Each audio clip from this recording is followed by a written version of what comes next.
On May 9, 1927, when the iconic now old Parliament House in the still new capital Canberra was officially opened before a cast of thousands and in the presence of royalty, when rather than champagne flowing it was apple juice, attendees made their way back over a newly minted border to a similarly iconic building that had been part of the fabric of its community and the wider region for more than 3/4 of a century.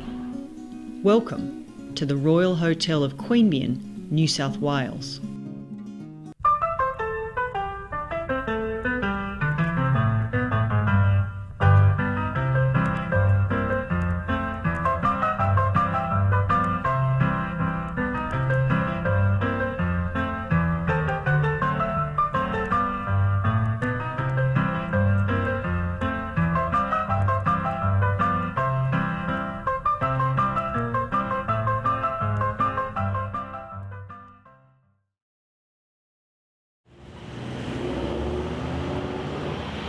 With its prominent position overlooking the primary intersection of the town, when Canberra was bereft of the possibility to publicly partake in a cleansing ale for some 17 years, so popular was the Royal, it earned the nickname the Magnetic Corner.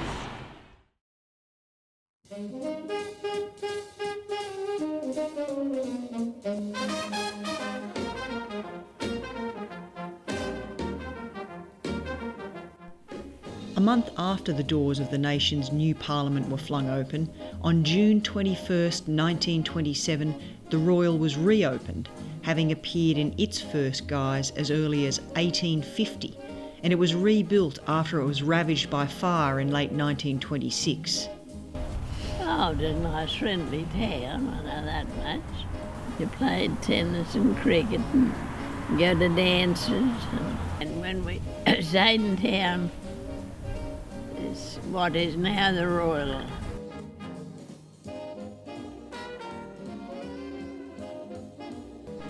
The formalities were undertaken by the Lord Mayor of Sydney, John Mostyn, seen here between the two men responsible for the modernised Art Deco construction, William Charles Richardson and his son Hubert Jager Richardson, who would be at the helm for almost 4 decades.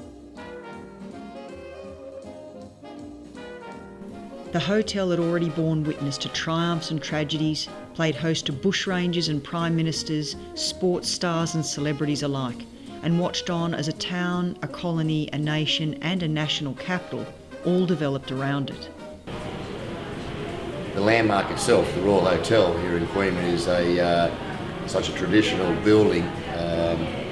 I used to work across the road. It was my first job with Woodger's Real Estate, and playing for the Whites, working for Woodger's Real Estate, and being coached by one of Queanbeyan's greats in Cole Maxwell. It's always been a very, very special part of myself and my family.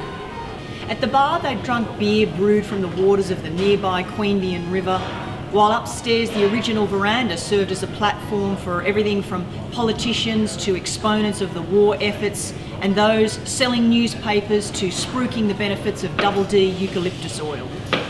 As the years unfolded, the Royal saw festivals, parades, the farewelling and welcoming of citizens, businesses and local heroes, and occasions as significant as the town's centenary in 1938.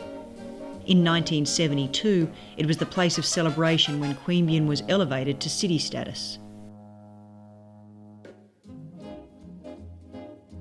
I really enjoyed my footy days, as we were alluding to earlier, about the Mad Mondays in this place. You talk about the Mad Mondays and the nights at this place, Nichole. Well, some can be censored and can be uncensored, but this was always a good pub. This was one of these pubs that always had a pub smell about it, a pub feel about it, and I can always recall the pool hall upstairs and then become a nightclub, and Raiders nightclub shut down. So it's just been one of them hotels. It's just it's Queanbeyan itself. The Royal's fortunes waxed and waned in sympathy with the town it served and physically represented through a variety of alterations. Most significantly, as Queanbeyan attempted to keep apace with the now rapidly developing Canberra, a major overhaul in 1969. It included 3 bars, for the first time women permitted entry to each thanks to legislation recently introduced, and modern appointments including an eyebrow-raising colour scheme of yellow, orange and olive, as well as the marvels of a multi-coin public telephone. Through various stewardship and other remodels and periods without, in 2012, multi-million-dollar renovations saw the grand old dame transformed yet again, with even more works recently undertaken and achieved, creating the next stage in a journey that now spans 3 separate centuries. Well, having invested in 2 hotels prior to this one in Queanbeyan, we understood how important the hotels are to the community. We had 2 hotels in Goulburn, and we knew, of course, being Canberra residents, how important this particular hotel was likely to be not only to Queanbeyan but also the surrounding region. And we love a country pub. You know, I'm a country girl, this is a country pub. Canberra has nothing like this, nothing. And of course we were so well supported after the first renovation in 2012, it was just a matter of time for us before we thought we could step up one further from what it was that we achieved downstairs and create what we think is a space that I haven't seen anything quite like it in regional New South Wales, let alone some of the metropolitan cities. 2018 marked 180 years since Queanbeyan was officially proclaimed a township, the Royal a part of that story almost from the beginning. Always more than simply a pub, it's long been a community hub, a place where locals and visitors alike can come together, socialise and celebrate.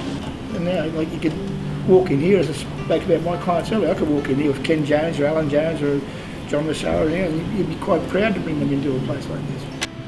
For me as a boy and now, Queanbeyan's always been the place, and that famous landmark, the Royal Hotel, is still up and running and a successful operation. You know, it is the cornerstone of Queanbeyan, isn't it? We love it. And so, as they have done from 1850 on, we raise a nobbler and welcome you all to join us at the Magnetic Corner.